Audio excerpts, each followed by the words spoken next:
السلام عليكم ورحمة الله وبركاته. ازيك يا حبايبي، عاملين ايه؟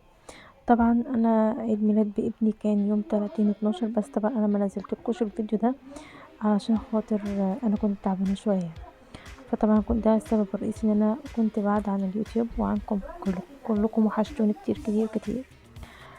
طبعا ابني حطني في موقف صعب جدا. كان عنده عيد ميلاده، فطبعا هو كان رايح الدرس يعني كده، فهو قال لهم، فهم حبوا قالوا له ايه، خلاص احنا عارفين ان ماما شاطره وكده، فاحنا عايزين نشوف ايه، عايزين ناكل تورته وكده. فالمهم ان هو انكسف يقول يقول لهم حاجه، يعني هما كل شويه يقول لهم ماما عملت لي تورته، ماما عملت لي كذا.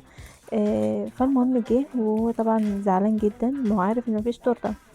فجه بيقول لي يا ماما زمايلي معايا وعارفين ان عيد ميلادي يعني وحطوني في موقف مش كويس وكده. فقلت له ليه يا حبيبي، عادي، اقعد بس معاهم وانا هظبط لكم ايه. هما كانوا اتنين وبس كان التالت، اوكي. فالمهم قلت لهم خلاص، مالكوش دعوه، مالكش دعوه بحاجه خالص، وقعد معاهم والدنيا تبقى تمام.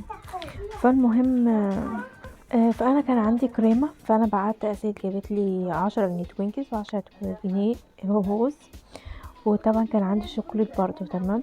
فالمهم انا سيحت الشوكولات وعملته زي جانش يعني بلبن وكده، ومعلقه سمنه، وكان عندي الكريمه عملتها وتمام التمام. وبدات ان انا اعمل لهم احلى طبق ماكس كده زي ما انتم شايفينه كده.